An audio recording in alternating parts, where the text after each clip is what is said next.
Alors là, je vais montrer comment on programme sur l'émulateur Python NumWorks à partir de l'exercice qui était donné dans la fiche de cours sur les suites. Alors je vais dans le menu Python. Là, ce sont des programmes qui sont déjà écrits.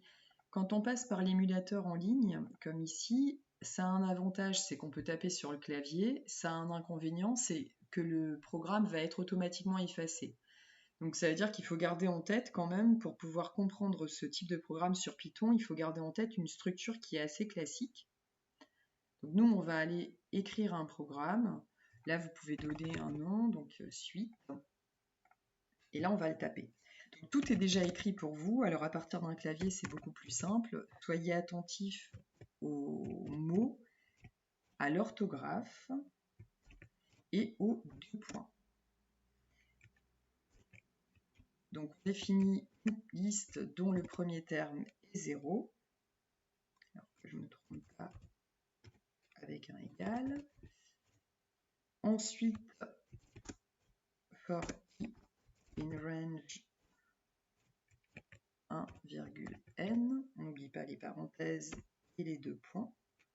On va définir l'ensemble de la liste, et on va définir l'ensemble de la liste en faisant appel à la formule de récurrence de la suite, et qui nous dit que pour obtenir un terme, on va devoir aller faire 2 fois le terme précédent.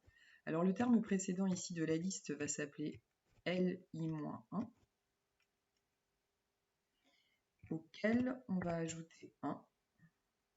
Là, vous aurez calculé en fait un terme précédent, enfin un terme en fonction du précédent. On revient en arrière pour demander de retourner la liste. Normalement, là, le programme fonctionne. Il va falloir l'exécuter. Pour cela, on retourne en arrière avec la flèche. On va sur les 3 petits points. On fait exécuter le script et on va appeler. Alors, appeler le programme, eh bien, il ne s'appelle pas suite chez nous, il s'appelle liste terme. Et par exemple, on peut l'appeler pour les 100 premiers termes de la suite. On va remplacer n par 100.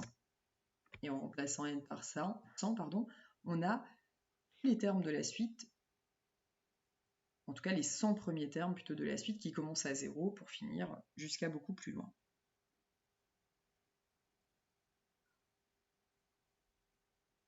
Et c'est terminé.